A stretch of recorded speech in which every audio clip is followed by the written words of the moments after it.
यांचे कसे घनिष्ठ संबंध आहेत आणि वाढत चालले आहेत याचे फोटो मी किमान 10 ते 12 फोटो गुंड टोळ्यांच्या म्होरक्यांचे मुख्यमंत्र्याबरोबर मी प्रसिद्ध केले। ठाण्यामध्ये मुख्यमंत्र्यांचे चिरंजीव कल्याण डोंबिवली यांनी ठाण्यामध्ये आपल्या राजकीय फायद्यासाठी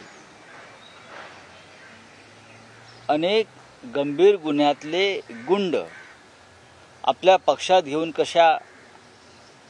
कसा दहशतवाद निर्माण करतात हे सुद्धा मी समोर आणलं होतं। नावं घेऊन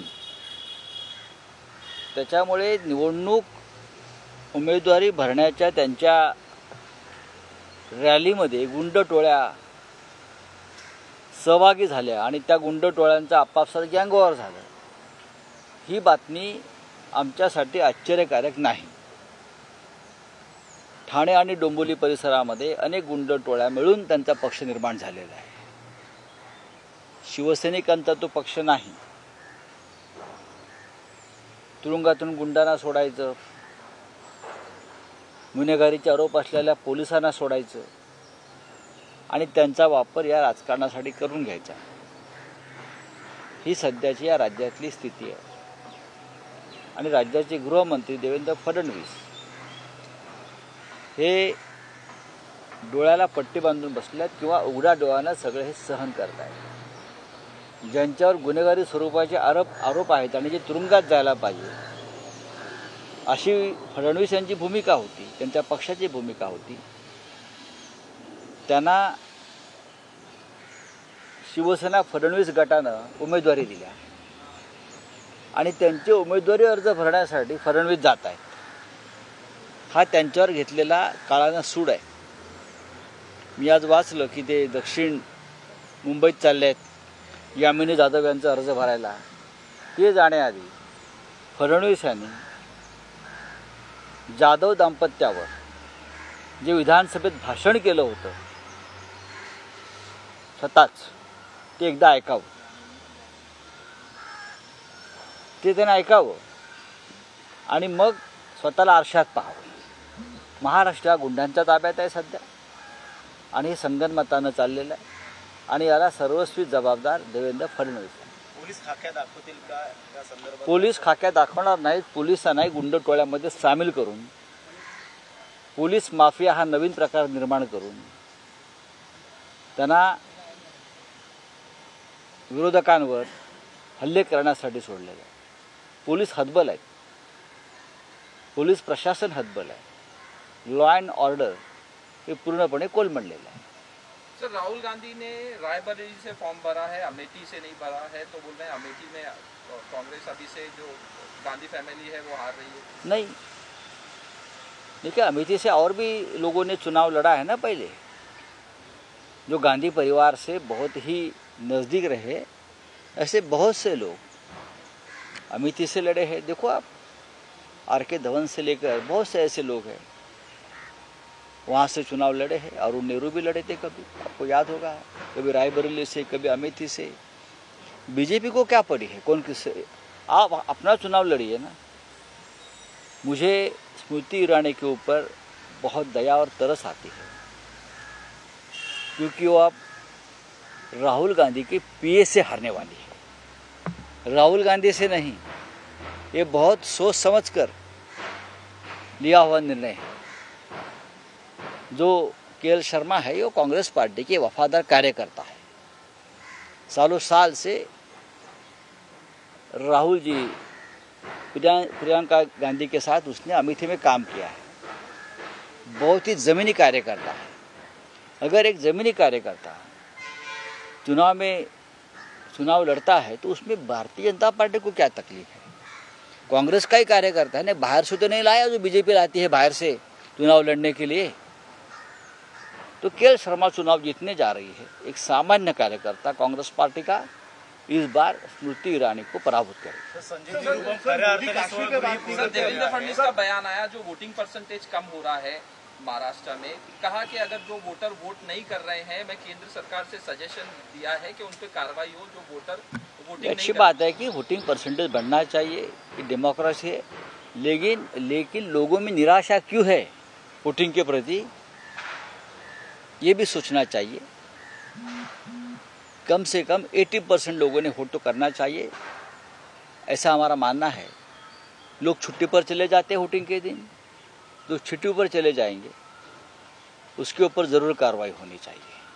और मैं सहमत हूँ, देश का लोकतंत्र बचाना है तो ज़्यादा से ज़्यादा लोगों ने वोटिंग करना चाहिए। संजय निरुपम बहुत बयान दे रहे थे, अब कह रहे हैं कि मेरी घर वापसी हुई है, 20 साल के बाद मैं शिवसेना में वापस जा रहा हूँ। नहीं, हमारे पास तो नहीं, हमारे पार्टी में तो नहीं आए हैं। शिवसेना तो उद्धव ठाकरे जी की है।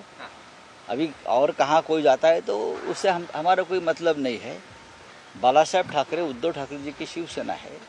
बाकी जो देवेंद्र फडणवीस ने राष्ट्रवादी में अपना एक गुट निर्माण किया है, राष्ट्रवादी फडणवीस गट, शिवसेना फडणवीस गट, उसमें अगर कोई जाता आता है वो उनकी मर्जी है। मोदी अभी पे बात करते हैं, लेकिन काश्मीर में बात नहीं, कैंडिडेट पे बात नहीं करते। प्रवेश घेतला नाही, आमच्यासाठी तो दखलपात्र विषय नाही आहे। ज्यावेळी त्यांना विचारण्यात आलं की तुमचा प्रवेश हा संजय राऊत यांना काउंटर करण्यासाठी करण्यात आलाय का, तर मुख्यमंत्री म्हणाले की ते एन्काउंटर करून टाकतील संजय राऊत। करू द्या ना, मी त्यांना किती काळजी भीती वाटते आमची हे तुम्ही समजून घ्या। त्यांना संजय राऊतांची शिवसेनेची किती भीती वाटते, नकली असल्याचा हा परिणाम आहे। ते नकली असल्यामुळे आपलं नकली पण गळून पडेल आणि आम्ही त्यांची वस्त्रहरण करतोय, रोज मुखवटे ओरबटतोय, त्याच्यामुळे ही त्यांची भीती ही रास्त आहे। आमच्यासमोर कोण येतं वगैरे याच्याशी आम्हाला काय पडलं, आम्ही आमची भूमिका मांडतो। शिवसेनेची, उद्धव ठाकरे साहेबांची, आमच्या पक्षाची, महाविकास आघाडीची, लोकशाहीमध्ये प्रत्येकाला आपल्या भूमिका मांडण्याचा अधिकार आहे। उद्या त्यांच्या गटाची म्हणजे शिवसेना फडणवीस गटाची जर कोणी बाजू मांडणार असेल त्याने मांडायला हवी। नकली व्यक्तीला आणि नकली संघटनेला सुद्धा एक बाजू असते। आम्ही नकली का आहोत, आम्ही डुप्लिकेट का आहोत, आम्हाला खोटेपणा का करावा लागतोय, आमची काय मजबुरी आहे, हे सांगायला सुद्धा एक प्रवक्ता लागतो। तो त्यांच्याकडे असेल कोणी, राष्ट्रवादी काँग्रेस फडणवीस गट किंवा शिवसेना फडणवीस गट, तर त्यांनी ते जरूर मांडलं पाहिजे। सर, रोहित वेमुला को लेके क्लोजर रिपोर्ट डाली गई है तेलंगाना पुलिस की तरफ से, और कहा कि वो दलित नहीं थे, जो सुसाइड हुआ है, वो पूरे मामले को लेकर। ठीक है, अभी वो मामला खत्म हो गया है। सर, मोदींना उद्धव ठाकरे यांची मदत घ्यायची वेळ येऊ नये असं शरद पवारांनी म्हटलेलं आहे। शरद पवार साहेब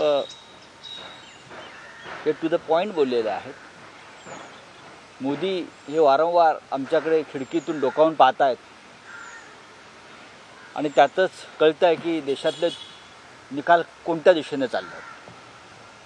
पण मोदींनी कितीही डोळे मारले, खुणावलं खिडकीतून, गच्चीवरून, फटीतून, दारातून, पायरीवरून, तरी महाविकास आघाडीतला कोणताही घटक हा कोणत्याही आमिषाला, प्रलोभनाला, दहशतीला बळी पडणार नाही। आम्ही इंडिया अलायन्स म्हणून एकत्र राहू आणि केंद्रामध्ये सत्तेवर येऊ।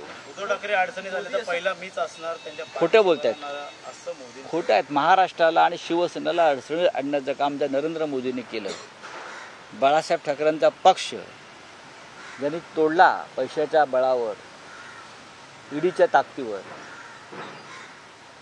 ही भूमिका ज्यांनी घेतली आणि बेईमान लोकांच्या हाती, शिवसेनेतल्या बेईमान लोकांच्या हाती ज्यांनी बाळासाहेब ठाकरेंचं धनुष्यबाण सोपवलं, त्यांच्यावर काय विश्वास ठेवतात त्यांच्या बोलण्यावर? आज ते पराभूत होत आहेत, त्यांच्या पायाखाली जमीन सरकते आहे आणि त्या भयातून ही वक्तव्य करतायत।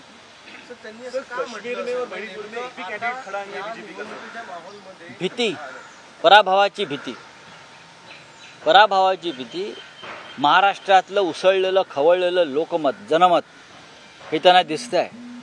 त्यांनी जी कांड केलेली आहे, त्याला मी कांड म्हणतो, जे कांड करतात ना कारस्थानं, मोदी आणि शहाने मिळून महाराष्ट्राला तोडण्याचं, शिवसेना आणि राष्ट्रवादी काँग्रेस मूळ याचे तुकडे करण्याचं, माणसं विकत घेण्याचं, दहशत निर्माण करण्याचं, मुंबई तोडण्याचं जे कारस्थान रचलं ते यशस्वी झालं नाही।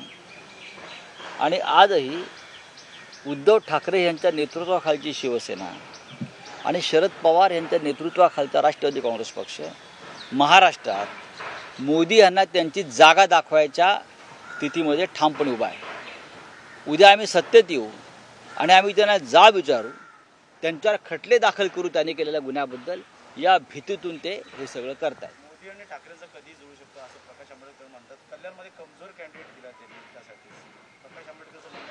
त्यांनी वंचित बहुजन आघाडीचे उमेदवार निवडून आणावे.